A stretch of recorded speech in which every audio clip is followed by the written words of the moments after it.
하나님의 말씀은 시편 1편 1, 2절입니다.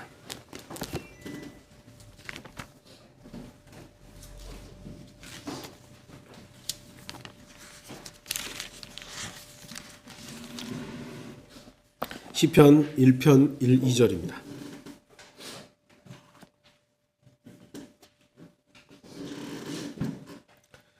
제가 읽도록 하겠습니다.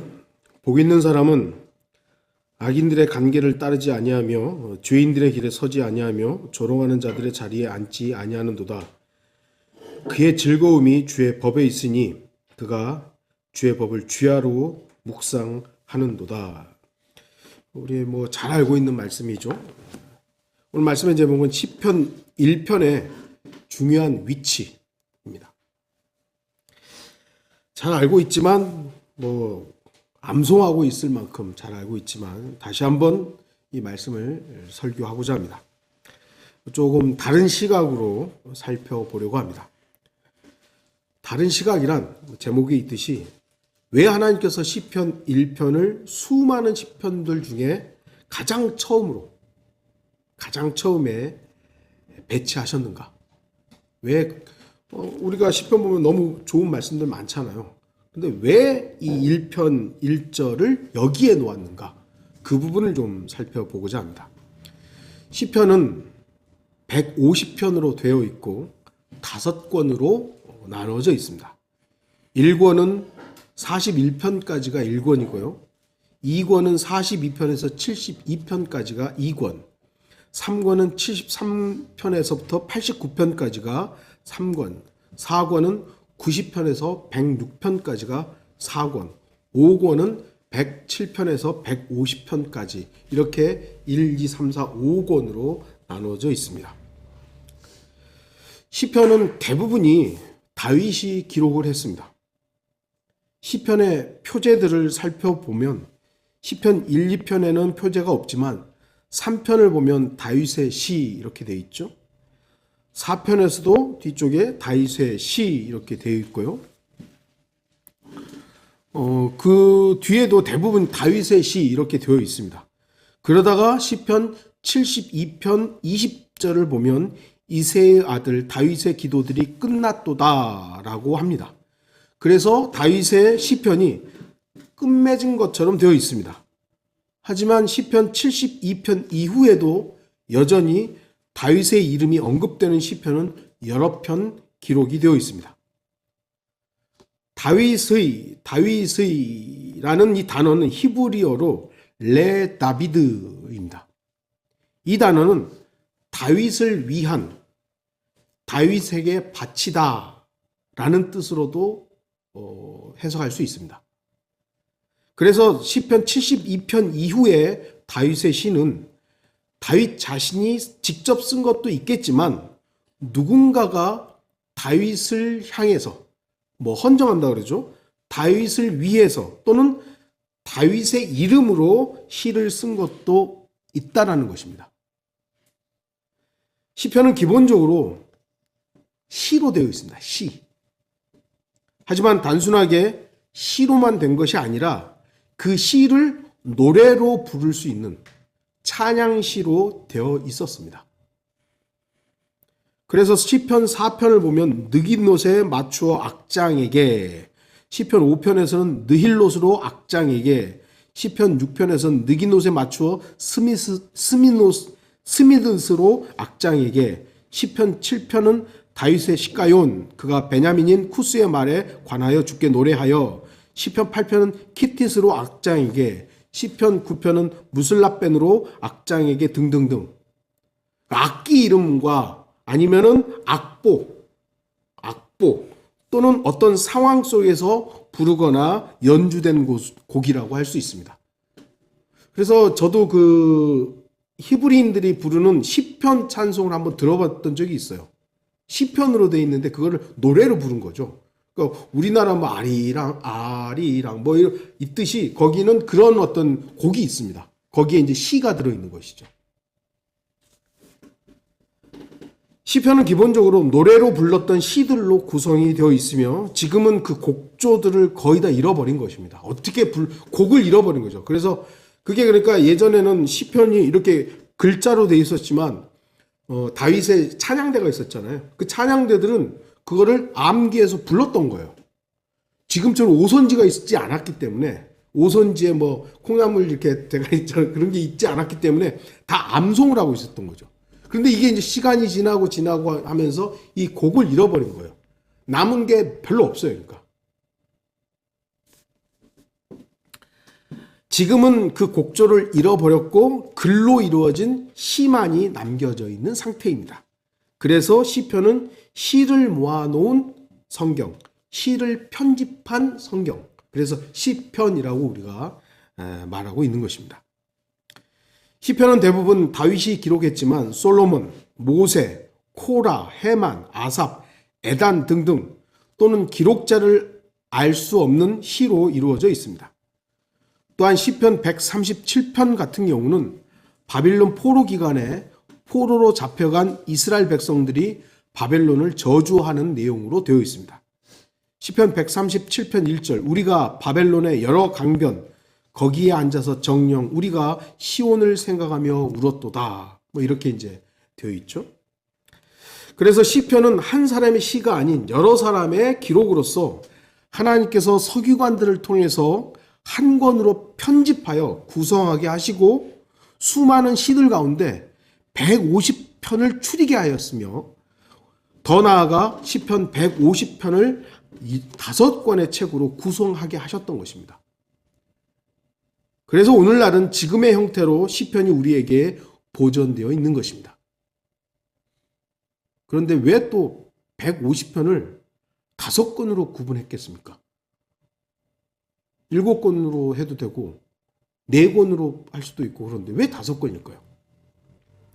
하나님께서는 서기관들을 통해서 시편이 모세 오경과 같은 권위를 가진 것으로 여기게 하신 것입니다.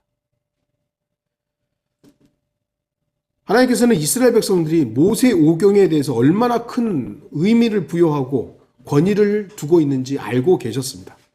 그래서 시편 150편을 4권이나 7권이나 10권으로 구성하지 않고 5권으로 구성하심으로써 시편이 모세 오경과 같은 말씀의 권위가 있게 하신 것입니다. 다시 강조합니다. 시편은 150편의 시로 이루어져 있습니다. 119편은 엄청 길죠. 네, 엄청 깁니다. 그럼에도 하나님께서 시로 이루어진 말씀으로 이렇게 이루어진 것이죠. 이 시편에는 아까도 말씀 찬양도 들어있고요. 감사도 들어있고 기도하거나 탄원, 하나님께 막 토로하는 내용도 들어있고요. 여러 가지로 구분이 있습니다. 대부분의 사람들은 시편이 찬양이나 기도로 이루어져 있음을 알고 있습니다. 뭐 틀린 건 아니죠. 분명 시편은 찬양이 있고 하나님께 드리는 기도가 많이 있습니다. 감사하는 시도 있습니다. 시편을 찬양과 기도의 시라고 해도 과언이 아닐 것입니다. 그런데 하나님께서는 시편 1편을 찬양이나 기도가 아닌 또는 감사가 아닌 전혀 다른 주제의 시로 첫 머리를 배치한 겁니다. 왜 하나님께서 지금의 시편 1편을 시편의 가장 처음에 놓으셨겠습니까? 시편 1편을 보죠. 1편 1장 1절은 복 있는 사람은 이라고 시작합니다. 히브리어에서는 아쉬레라는 감탄사로 시작합니다. 복 있다, 복이 있도다, 복이다, 복이라 뭐 이렇게 되는 겁니다.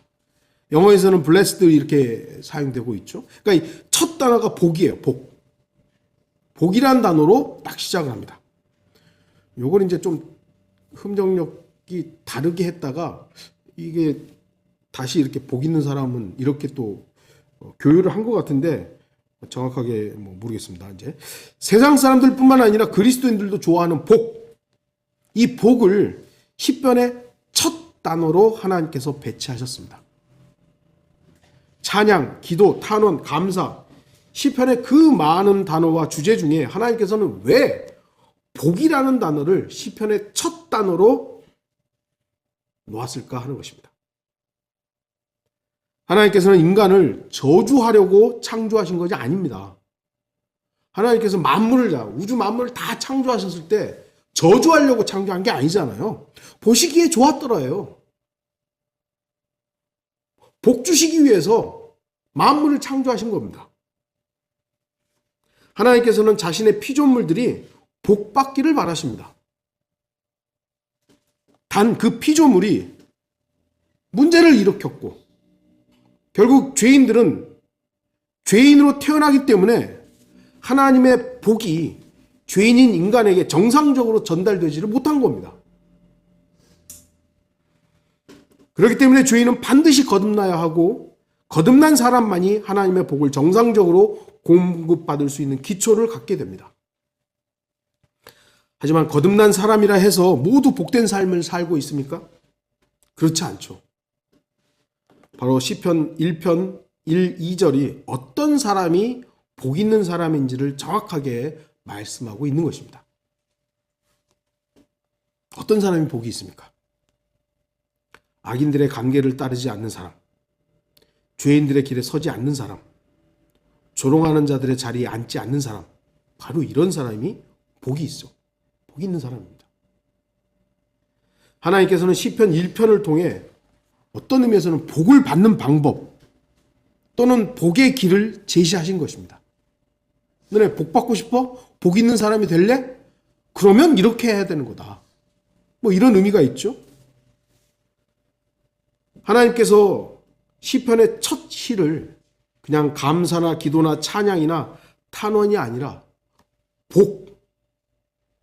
복을 명확히 제시하고 계신다는 사실을 우리는 주목해야 됩니다.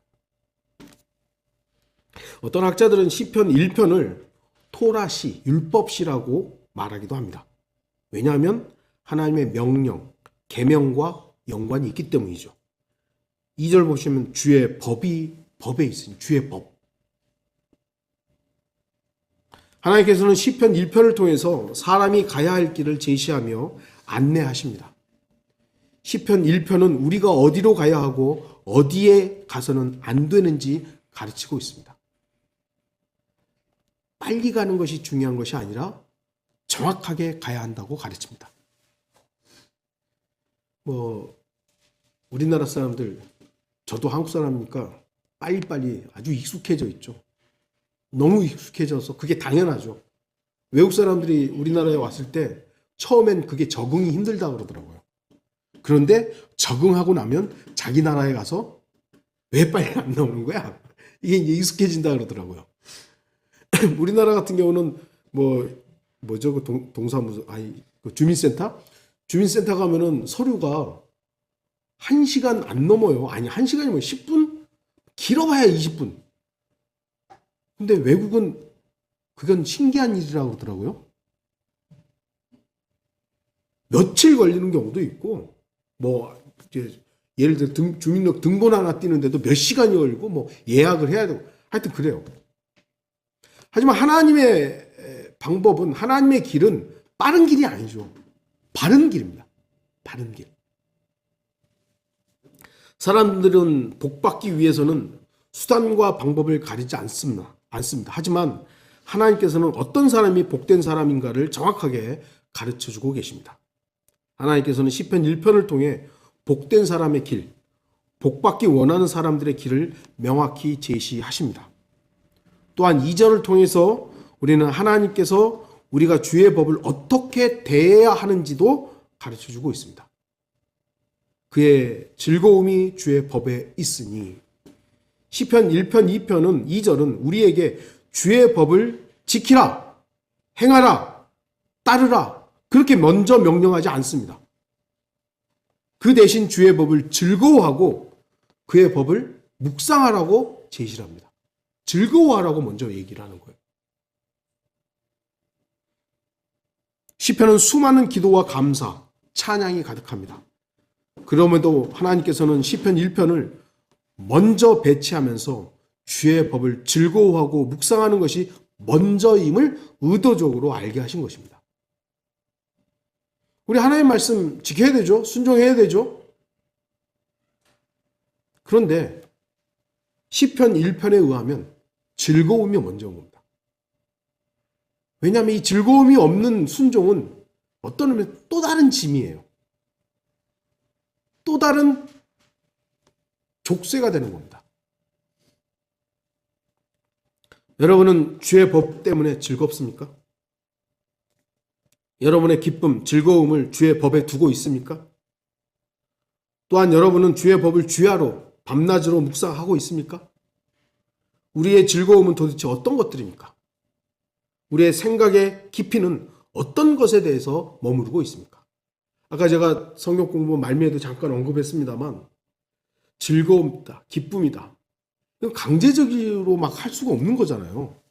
너 기뻐해, 기뻐해 한다고 해서 내 안에서 기쁨이 없는데 그 입술은 올라갈지 모르지만 내 안에서 즐거움이 없으면 그 기쁨이 아니잖아요. 하나님께서는 우리에게 지켜라, 시편에 의하면 지켜라, 명령에 순종해라, 그거보다 먼저 즐거워하라는 겁니다. 근데 이 즐거움은 어떻게 발생하는 겁니까? 아까도 말씀드렸듯이 내가 하나님을 사랑하지 않으면 기쁨과 즐거움은 발생하지 않아요. 연예인들 막 그 스타들 막 좋아가지고 따라다니고 막 난리잖아요. 사랑하지 않은데 하라고 해도 안 하잖아요. 사랑하니까 그렇게 하는 거거든요. 우리가 예수 그리스도 얼마나 사랑하느냐, 내가 예수 그리스도의 말씀을 사랑한다 그러면 읽지 말라고도 읽어요. 왜 종교개혁 이전에 수많은 사람들이 카톨릭의 성경이 빼앗기고 심지어는 죽음에 이르기까지 하는데도 성경을 지키려고, 그 말씀을 지키려고 목숨을 내놨겠어요? 사랑하니까. 오늘날 기독교인들이 성경에 대한 자세가 과연 그러할까? 남들 얘기 말고 우리 한번 보죠.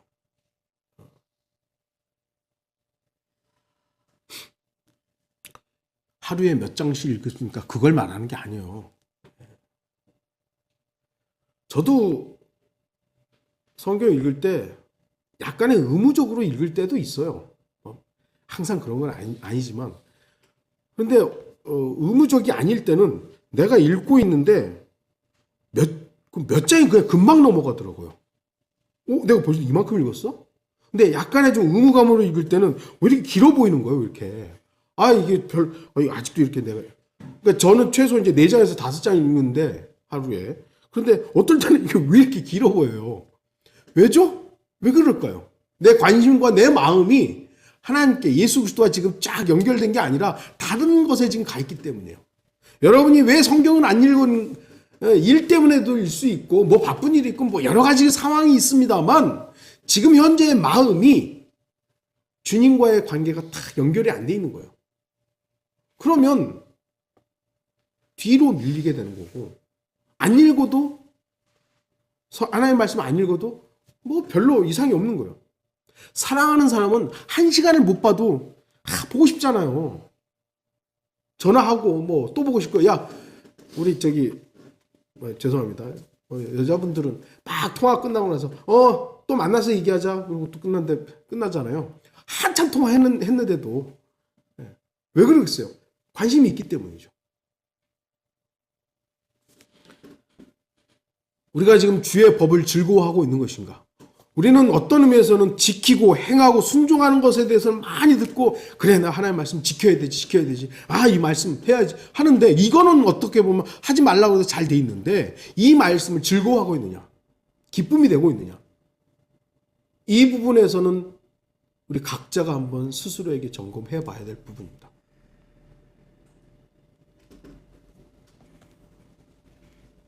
주목하십시오. 시편 1편은 구약적인 복 있는 사람을 제시합니다. 무슨 말이냐면, 복 있는 사람은 이러이러하다, 곧 이러이러하기 때문에 복이 있다 입니다. 이러이러하기 때문에 복이 있다라는 거죠. 하지만 신약적인 복 있는 사람은 복이 있기 때문에 이러이러하다 입니다. 우리는 구원받기 위해 어떤 삶을 사는 사람이 아니라 복을 받기 위해서 사는 사람들이 아니죠. 복을 받기 위해서 악인들의 관계를 따르지 않고 죄인들의 길에 서지 않으며 조롱하는 자들의 자리에 앉지 않는 그런 사람이 아닙니다. 복 받으려고 이런 일을 하는 게 아니잖아요. 이미 복을 받았기 때문에 악인들의 관계를 따르지 않고 죄인들의 길에 서지 않으며 조롱하는 자들의 자리에 앉지 않는 사람이어야 하는 겁니다.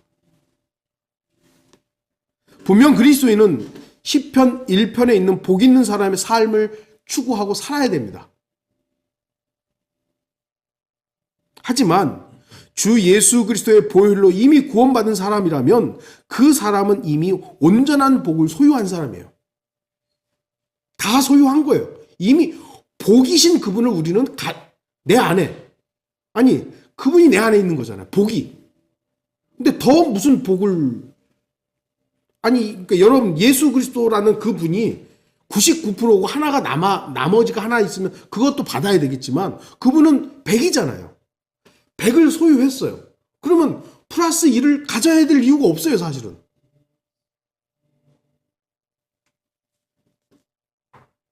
복을 이미 온전하게 소유한 사람이라면 우리는 복 있는 사람으로서 삶을 살면 되는 겁니다. 내가 이렇게 살아서 복을 받으려고 하는 것은 구약적인 거예요. 그런데 우리는 이미 복이신 그분을 소유했기 때문에 그렇게 사는 겁니다. 굉장히 다르죠? 이러한 차이를 아는 사람은 무엇인가를 해서 복된 삶을 사는 것이 아니라 이미 복 있는 사람으로서 살고 있는 자신을 발견해야 하는 겁니다. 아, 나는 이미 복 받은 사람이지. 나는 이미 모든 걸 소유했지. 그렇기 때문에 나는 악인의 길에 가지 않는 거야. 죄인의 길에 서지 않는 거야. 이러한 삶이 우리가 돼야 된다는 겁니다. 왜 시편 1편은 주의 법을 지키고 따르고 복종하라는 말씀을 먼저 하지 않고 주의 법을 즐거워하는 것에서부터 출발하겠습니까? 주의 법이 나의 생애에 있어서 참된 기쁨이 되지 않는다면 그 법을 따르고 지키고 복종하는 것은 전혀 즐거움이 되지 않고 오히려 짐이나 또 다른 속박이 되기 때문입니다. 즐겁지 않는 것을 하라 그러면 하겠죠. 하기야 하죠. 근데 그게 또 다른 종교적인 굴레가 되잖아요. 솔직히 저 예전에 거리 설교 나갈 때 하기 싫은 때가 많았어요. 하고 싶어, 진짜, 그래, 오늘은 해야지 하는 자연스러운 적도 있었지만, 하기 싫어 죽겠는데, 힘들어 죽겠는데, 목사니까 나가야 돼. 목사님 안 나가세요? 그러면, 나가죠. 솔직히 많았어요. 그럼 그거는 기쁨이 아니었잖아요.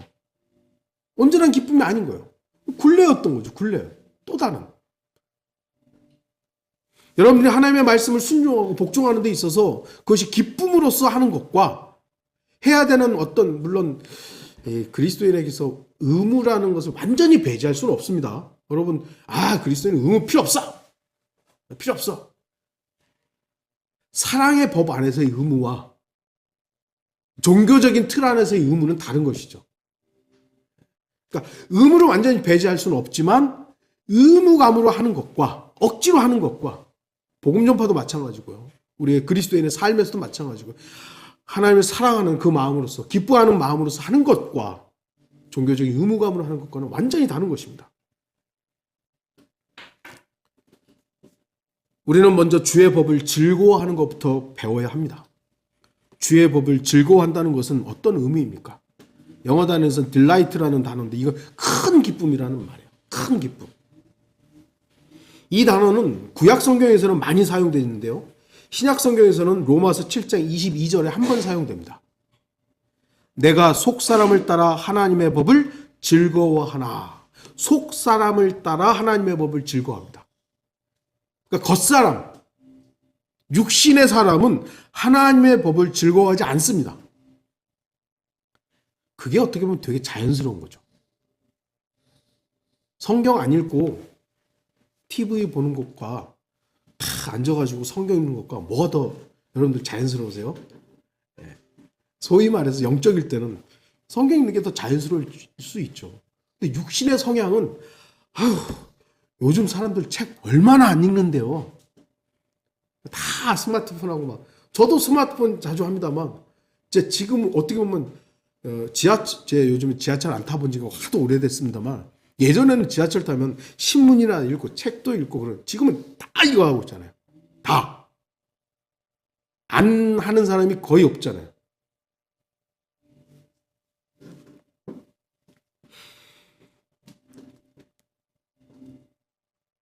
저와 여러분이 세상의 일과 육신의 일들로 즐거워하는 바로 그 순간 죄의 법으로 인한 즐거움은 우리 안에 생성될 수 없는 기쁨입니다.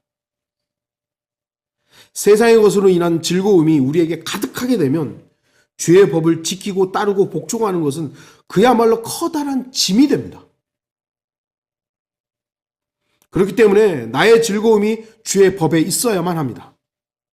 아까도 말했듯이 이건 억지로 생기는 게 아니에요. 억지로 그거 기뻐한다고 해서 뭐 웃으면 행복해집니다. 뭐 그런 말도 있긴 합니다만, 네. 근데 이 즐거움, 기쁨은 강제적으로 되는 것이 아니라 나와 주님과의 관계 속에서 내가 주님을 사랑하는 그만큼 기쁨은 생성되는 겁니다. 이러한 기쁨은 강제로 할 수 없습니다. 여러분의 의지가 말씀 앞에서 굴복하고 순종하는 삶이 반복되어야 하고 경건의 훈련이 되어야 함을 잊지 마십시오. 하나님의 말씀을 여러분들이 기쁨으로써 다가설 수 있도록 하나님 주님을 사랑하는 그 마음을 계속해서 한번 돌이켜봐야 돼요. 첫사랑을 회복하고 내가 주님을 얼마나 사랑하고 있는가 묵상해야죠. 나 같은 죄인을 구원하신 그분이 얼마나 위대하시고 얼마나 사랑스러운 분인지를 잊고 살면 당연히 말씀으로부터 즐거워할 수가 없는 거죠. 세상만 즐거운 거죠. 세상만. 말씀을 다시 묵상하는 거예요. 아, 주님이 나를 어떻게 구원하셨는가? 사랑을 깨달아 보는 것이죠. 그러면 자연스럽게 그 내 안에 있던 사랑이 다시 솟아나는 것이죠. 기억하는 것이죠. 그러면 그분의 말씀이 나에게 달게 되는 겁니다. 즐거움이 되는 것이죠.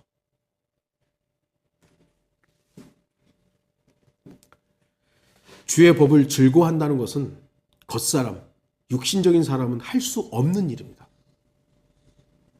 로마서 7장에서는 하나님의 법을 즐거워하는 것은 주의 법을 따르고 악을 행하는 사람은 그 누릴 수 없는 것입니다. 여러분들이 성경을 읽는데 왜 기쁨이 없는가? 자꾸 성경부터 멀어지고 있는 것인가? 안 읽게 되는 것인가? 원인이 다 있는 겁니다. 그냥 발생하지 않아요. 왜 하나님께서는 기도가 있고 찬송이 있는 시편의 첫머리에 주의 법을 즐거워하고 묵상하는 사람이 복 있는 사람인지를 말씀하고 있는지 우리는 기억해야 됩니다. 이 시대에 수많은 사람들이 주의 법을 즐거워하지 않기 때문입니다. 심지어 기독교인들도 주의 법을 묵상하지 않습니다. 저도 이번에 다시 묵상집을 이제 샀어요. 예전에 뭐 생명의 삶, 뭐 여러분들 기독교 서점 가면 그 큐티 집들 많잖아요. 모르겠어요. 그 성경 침례기에서 하지 말라고 한 건 아니었는데 제가 좀 그걸 안 했던 것 같아요. 그냥 쭉 뭐 안 했죠. 근데 이 설교 준비하면서 내가 하나님 말씀 묵상하는 것이 조금은 뭐랄까 규칙적일 필요가 있겠구나. 그래서 가서 일반 교회 사람들 많이 하나 봐요. 많이 하나 봐요. 종류도 어마어마하게 많더라고요. 새로 나온 것들도 있고. 제가 이제 사서 한번 봤어요. 그러니까 교리적인 측면으로 보면 안 되죠. 교리적인 측면을 보는 게 아니라 거기서 이 본문을 가지고 어떻게 묵상하고 있는 것인가 이런 걸 보니까 유익이 많이 되더라고요. 물론 본문은 개혁 성경이지만 뭐 내가 킹제임스 성경 읽으면 되죠. 제가 여러분들한테 저와 같이 하라는 말은 아닙니다. 하지만 여러분들도 묵상에 대한 물론 그런 꼭 묵상집이 있어야만 하는 건 아니죠. 저 역시도 묵상집 없이도 지금까지 묵상을 해왔으니까요. 그러나 그런 도움을 받는 것도 여러분에게 필요하다면 여러분들이 한번 도전해 보시는 거예요. 아예 그냥 성경도 안 읽고 뭣도 안 읽고 아예 안 하는 것보다는 그런 어떤 도움을 받는 것도 필요할 때가 있다라는 것이기 때문입니다. 많은 사람들이 묵상을 하긴 하는데 즐거움이 앞에 있지 않는 겁니다. 의무적으로 또는 누구누구에 의해서 교회에서 하니까. 그러면서도 기도하고 찬양한다고 이야기하고 예배한다고 합니다. 첫 단추를 끼우지 않고 옷을 입는 사람처럼 시편의 첫머리를 무시하면서 기도하고 찬양하는 것은 하나님께서 시편 1편을 시편의 첫머리에 두신 분명한 이유를 모르는 겁니다. 이 마지막 시대에 하나님을 높이고 영광 돌리는 것 잘하는 것입니다. 이 마지막 때에 믿음을 찾아보기 힘든 시대이니까요. 그래서 기독교인들이 모여서 우리 하나님 찬양합시다. 우리 하나님 영광 돌립시다. 하는 잘하는 것이죠. 그러나 시와 찬양이 있기에 앞서 하나님의 말씀에 대한 즐거움과 묵상이 있어야만 하는 겁니다.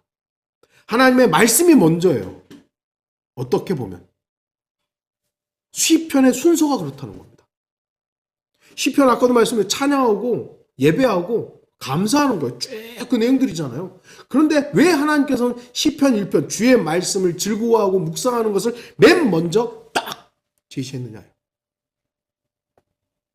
주목해야 되는 것이죠. 결론을 맺겠습니다. 시편 1편을 지혜의 시라고 부르기도 합니다.